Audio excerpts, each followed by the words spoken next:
ahead and hit record. So um, it should be recording now. All right, so we'll get started here. Just a few reminders. Hopefully everyone can hear me with my headset on this evening, and there will be time for questions and answers at the end. So if you can keep your microphone muted, that would be great. So I definitely see some familiar names. Thank you for joining in again. If you're new, welcome to this version of the webinar of helping Nevada students take ownership of their digital lives. This is the Digital Citizenship webinar series this evening. My name is Leanne Morris. I am the Instructional Technology Coordinator for Carson City School District, and I'm very honored to be a digital engineer with the Nevada Digital Learning Collaborative sponsored by the Nevada Department of Education. As I mentioned before, if you have attended some of the previous webinars, these are the titles of the webinars that I have done up to this point.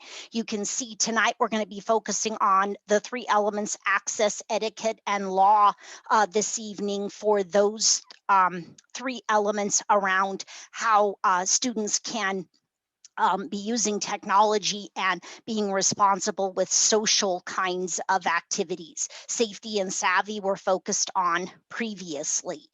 So as I mentioned before, we will have Q&A at the end, but primarily we'll be focused on these three elements this evening. So we'll just go ahead and jump right in.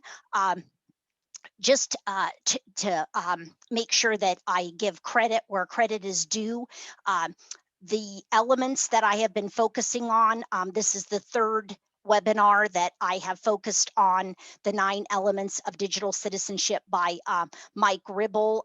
He is really the digital citizenship guru. And so 2 different resources that I have pulled great resources from. This one, the digital digital citizenship in schools, and then this one, the digital citizenship handbook for school leaders. And you can see down here this S3 framework: safety, savvy, and social. Social is the part of the S3 framework that we'll be focusing on this evening. So if you didn't have an opportunity to participate in the January or February webinars, I have made these hyperlinks on this slide so you can go back and learn about all of these other elements that I have shared previously, and tonight we'll really be talking about these 3 again at the bottom. So what is digital access? In a brief definition: full electronic participation in society and equitable distribution of technology and online resources. Etiquette, of course, is, standards of conduct, or how we simply behave when we're using digital devices. And then digital law, the responsibility for actions and the rules and policies that we should follow when we are in an online environment. So also, I just want to point out that along with the social part of these elements, for some of our younger students, sometimes they're referred to as respect yourself or respect others. The other 2, if we go back, protect and educate. So protect, educate, respect, and then safety, savvy, and social. So we'll jump right into digital access, full electronic participation in society.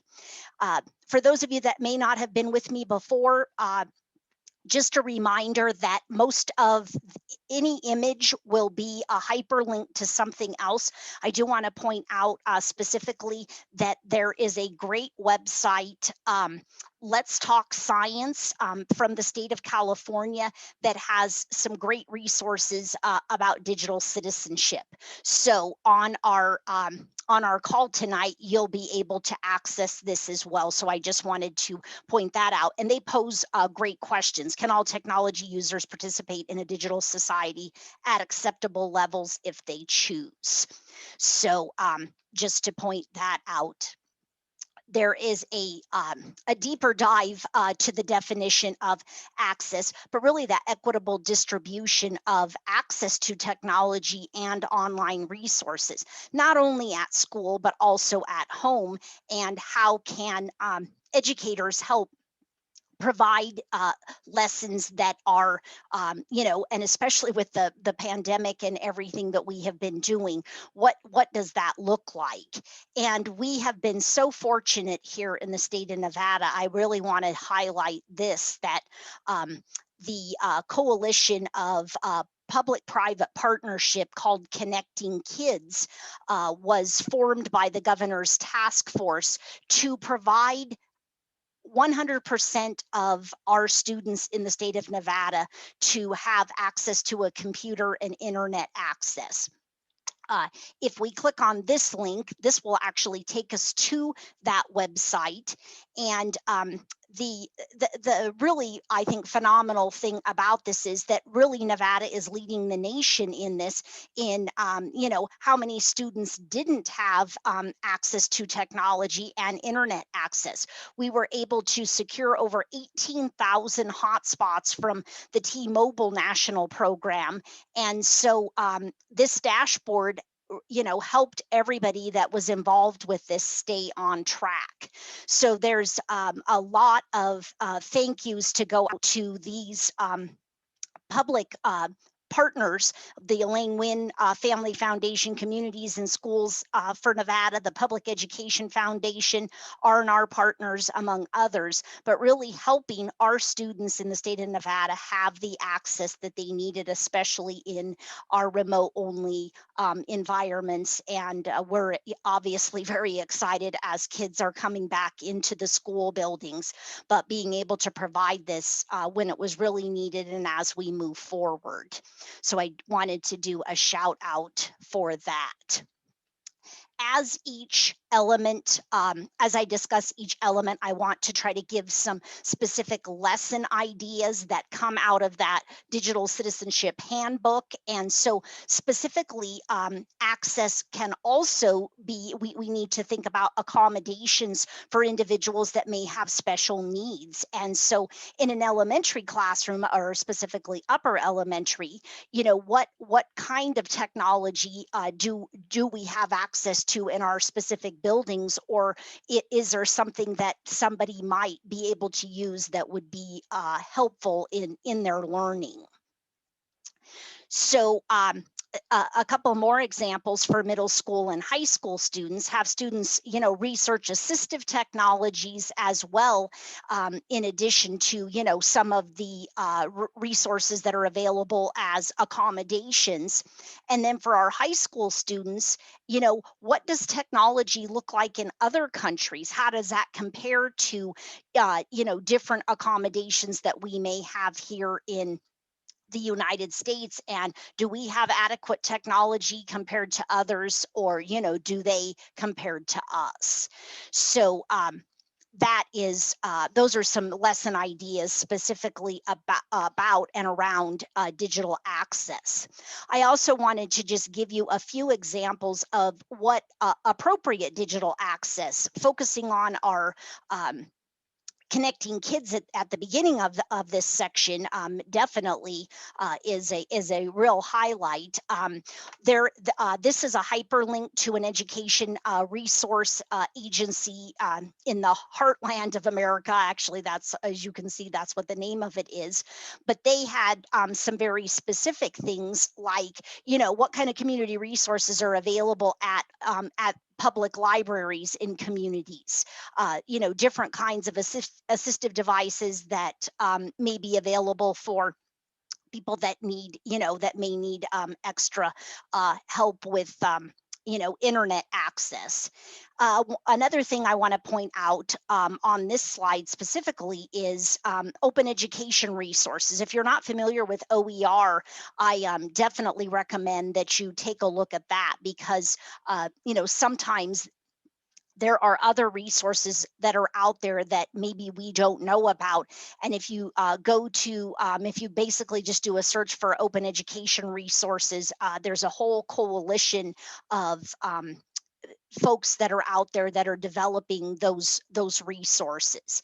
And even things like simply, extending time for students that may need it, or specifically teaching a lesson on how to use the technology. This is kind of um, an interesting one, in that a lot of times, if teachers will simply ask their students, they can help and they like to help. And students don't necessarily like to see their teacher struggling with how to use a piece of technology. So incorporating in and having the students help is a great way um, to support the learning in the classroom as well. So I also wanted to highlight, and I have a couple of these organizations in previous webinars: the International Society for Technology in Education. All of these four, and there are others, but I would say these are the four primary organizations that really help promote digital access in K-12 schools across the country. Uh, the State Education Technology Directors Association, better known as CETA, they have a great resource here specifically about equity and access. So if you're looking for some research, this would be a great place to go, specifically to the CETA website, specifically for access. COSIN, the Consortium for School Networking, more on the IT side, but of course, that's really what the connectivity is, and giving that access. So a great resource. If anybody on the call, or even for the recording, is interested in learning more about this organization, they have a fantastic certification called the CETL certification, Certified Education Technology Leader, that really helps prepare people with different skill sets. And you don't have to be in the IT department. A lot of educators have that. So that's a really great organization. And then the last one to highlight on this particular slide is the SIIA, the Software and Information Industry Association, that does a lot with promoting what equity and access, along with making sure that products are really saying what they are. They have a fantastic award program called the Cody Award, and many different software vendors will apply to see if their products can be given that award. And so these are really great resources to check into, just to that help provide and advocate for digital access. Another resource that I just want to highlight as well, specifically around digital access, but in general, digital citizenship. We're very lucky in the state of Nevada to have every teacher and student has access to the Discovery Education experience. And these are hyperlinks, but you have to log into your district account. So if I click on these, they're going to take me to my Clever account to get logged in. So I'm not going to do that during this presentation, but I do want to take you to this hyperlink just to give you an idea of what is provided in the Help Center, specifically about digital citizenship. So if you weren't aware that Discovery Education is a resource that is being paid for by the Nevada Department of Education, please take a look at that and get in touch with your district technology folks so that you can be sure and have access to this, because it is a wonderful resource to be able to take advantage of. And the great thing about it is they have videos and lessons and all sorts of great tools and resources on every content area and every subject area. I was actually quite surprised that that there was something specific about digital citizenship, but very, very happy to find that. So that wraps up about digital access. So we're going to move right into our digital etiquette. So kind of the conduct or the procedure of how we should be, like I used before, the word behaving while we're online. Do technology users consider others when using digital technologies? And thinking about what that looks like outside of the classroom or outside of the school walls, or what kinds of behaviors may be occurring when students are outside of the classrooms. So it's really an important element that we really try to help our students understand the consequences of what certain conduct may, it may inhibit them to be able to do things later on, depending on how they have chosen to act or participate in something in an online environment. This has actually turned out to be kind of an old-fashioned word, netiquette. You might have heard of that word before. That was really the original digital etiquette coined term, and just about being a responsible digital citizen, keeping in mind, the feelings of others, how others feel. Just because they may not be, in front of you, it's really important that we aren't any less responsible when we are in um, using online resources. This is also a link to specifically with email, and I don't know if anyone on the call has any issues with this when their emails are sent out possibly district wide or to a large group of people. The reply all seems to sometimes cause trouble for people when they reply all and they don't mean to. Simple things like typing in all caps, which can be construed as, shouting at someone. So this is another resource about just having, netiquette manners, specifically around email. I know our students don't use email nearly as much as we do. It seems like, they use obviously social media and other communication tools, but I still thought it was important to highlight that. And then this link is actually, I wanted to just point this out. I've put some resources in here tonight for this webinar from some different educators from around the country. So if we click on this, there's a lot of other resources that are tied. This is actually from this teacher's presentation. So I want to be sure that I give credit that this was not something I created, but where it was, I actually retrieved it from.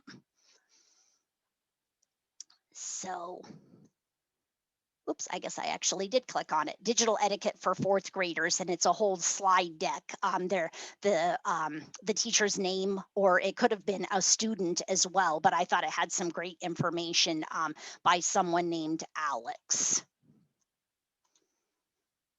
Well, I keep clicking on it. Let's advance the slides. There we go.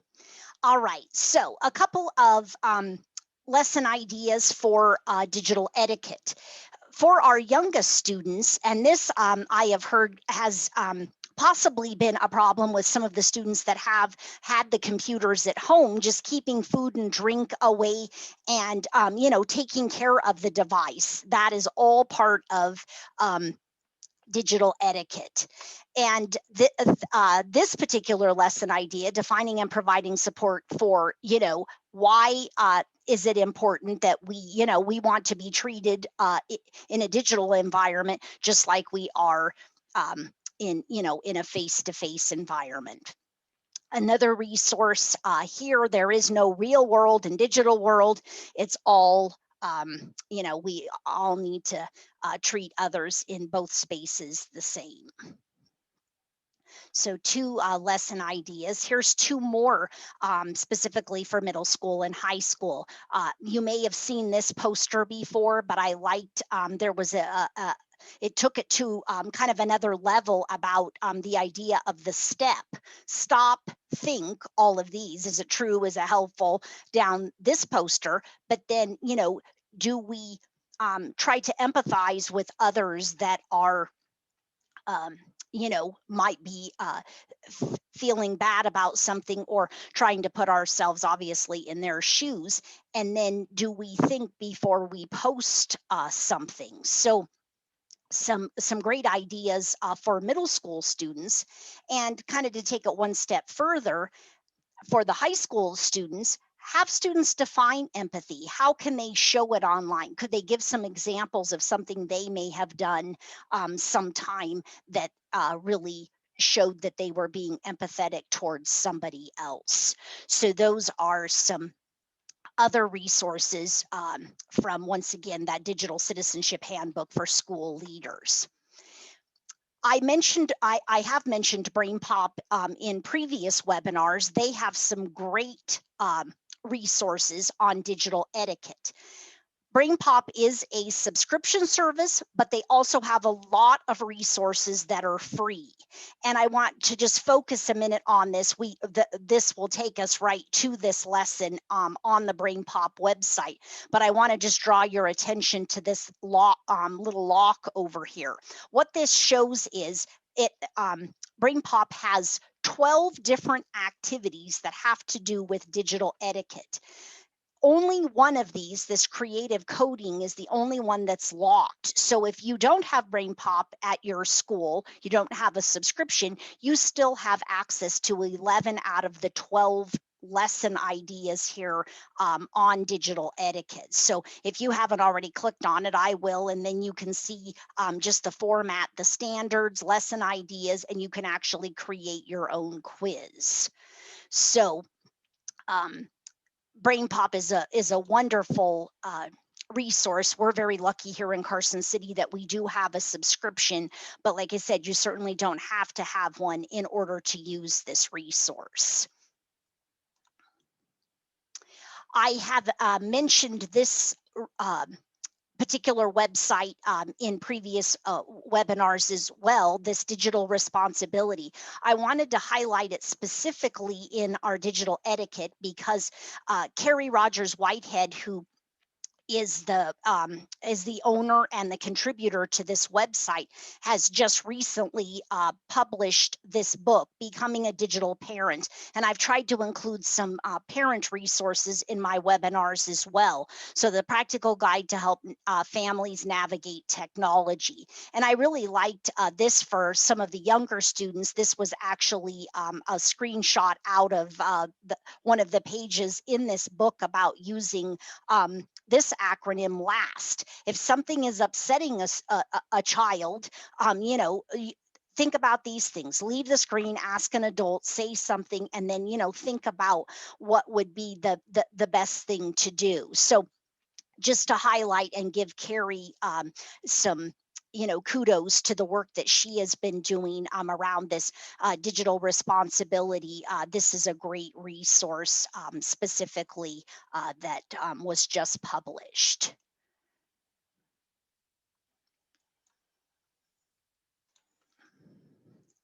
And that just, sorry, okay, that just took us to Amazon in case anybody wanted that information. These two screenshots are from an a vendor, if you will, that is not a vendor that I would think about for digital citizenship. Norton is an antivirus, anti-spamware company that you can have Norton on your computer. And they have created these great templates for this digital citizenship bingo. And I thought that this was a really great idea. You can see all of these different bingo cards with specific things. They're not all about digital etiquette, but I thought this might be a good place to highlight this in this particular webinar.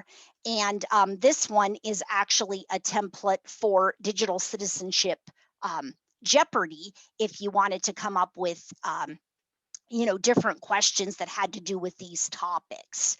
So as with all my webinars, I try to find as many different resources that that might be useful and that I have found with teachers that I have worked with that find these resources to be beneficial for their students.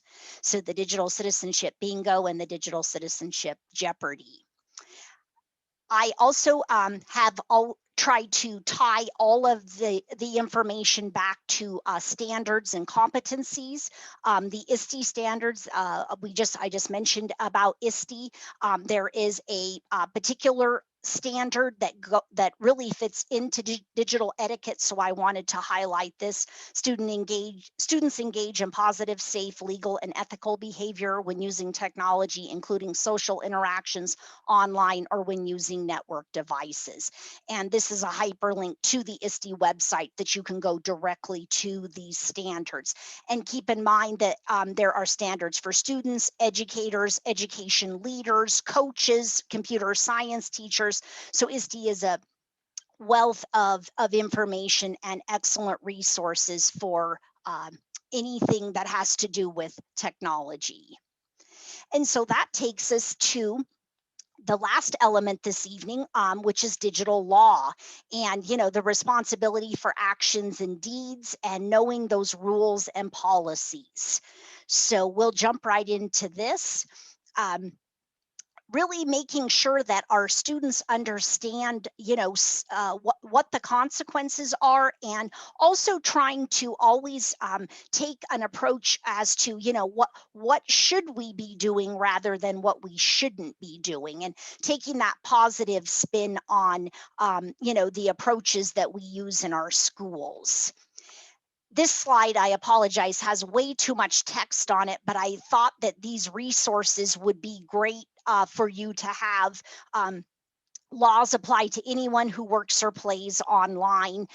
This takes you to the resource where most of these were found, and then I just put a few more in this list, so that if you needed a resource for different laws or rules, this would be a great place for you to start. I also want to highlight, I think I had done this in one of the previous webinars, Edutopia is a great resource, not just for educational technology or digital citizenship, but anything that is education related. If we go to this, you can see that Edutopia is put together by the George Lucas Educational Foundation, and they just provide great resources and great ideas, 8 strategies, to try to help the students shift their thinking and their perspective on how, why obviously we don't want to cheat, but giving teachers ideas on how to present assessments that maybe deter cheating as well. And I know that I have shared this before, but it's really important that, especially we'll focus over here for the high school students, making sure that all teachers know about their it could be acceptable responsible use policy in their district, and really have students understand that, because that is the law and the rules for using the technology in this school district. This particular link actually takes you to our the Carson City School District acceptable use policy if you want to see an example. And I certainly would suggest reach out to your IT staff if you haven't seen your acceptable use policy in your district. And I just quickly want to mention for the middle school lesson starter idea over here about really understanding, copyright laws and information. It's very interesting how really we are supposed to, that is the law on social media. You're supposed to have permission if you're posting a photograph of someone. And we know that a lot of people do not do that, but this is when we really need to be talking about that with our students and understanding what that is. And of course also understanding that everything we see and read may not be accurate information. So keeping those things in mind. In Control is another great resource for our 4th through 8th grade age students, and there is a great lesson here specifically about digital law. So this, once again, if we click on that, it'll take you to that website, and you'll be able to look at those free lessons. And so it looks like we're right at the top of the hour, and so I really appreciate you tuning in tonight. And I just want to remind everybody, we have I have one more webinar in the series, April 15th, where I'm going to do a much deeper dive into student data privacy and cybersecurity. You can see back in January, security and privacy were that's one of the 9 elements that I've mentioned before, but we'll take a much deeper dive into the student data privacy and cybersecurity. I do want to be sure and leave time if there are any questions. I just want to read this disclaimer. We'll go back here about, that the Nevada Department of Education is providing this webinar as a public service and is provided for informational purposes only. It is not a statement of official state policy or should be construed as legal advice. And so, if there's anything, any specific product, we're not endorsing them. They're just resources that are available. And please consult your IT department for approval before using, or trying to access any of these resources. So I just want to make sure that everybody understands that. And then that will take us right to our questions. So please feel free to unmute your mic if you would like, or you can type questions in the chat. Christy, thank you. I see your comment in the chat about Brainpop. Yes, really, middle school age students, some of them really like that. Actually, most of them do. And we're also very fortunate here in Carson City that we have a subscription to Brainpop Junior, which really tailors the lessons, of course, to the younger students. So thank you for sharing that that comment, but I'll be quiet. So if you would like to ask a question, I want to be sure everybody has an opportunity.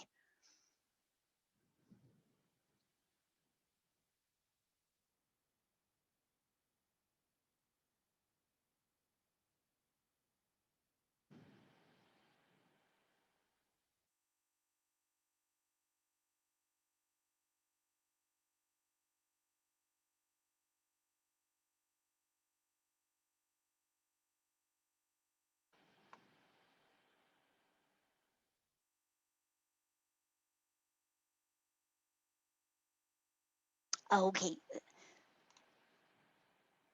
Thank you, Christy. I just want to be sure that, yeah, if you want to unmute, you certainly can, but that's great. Quizzes and Kahoot. There's lots of great resources that are connected to Brainpop content. I just honestly was not a fan of the questions that Brainpop asks.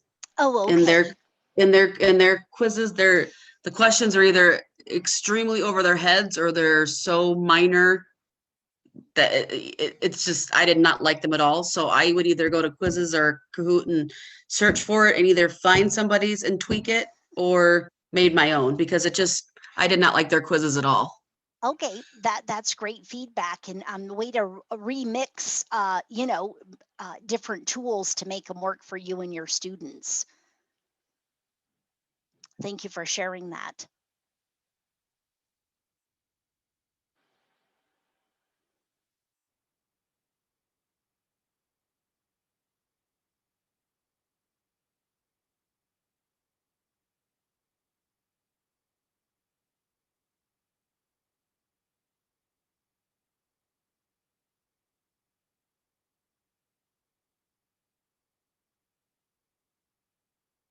Oh, you're welcome, Christy. Thank you. If there aren't any other questions, I want to give a big shout out to Mark Rinkin from the Nevada Department of Education, who was helping moderate in the chat and getting everything set up so that the Zoom was ready to go this evening. And I know that he will be sending out the participation certificates, sometime soon. I'm sure it won't be this evening, but that you'll be able to get credit for participating. I will certainly stay on, for a few more minutes, but if there isn't any other questions or you don't have any other comments, I hope that you will tune in for the last webinar on April 18th, as I mentioned before, about student data privacy and cybersecurity. And I will go ahead and stop the recording now.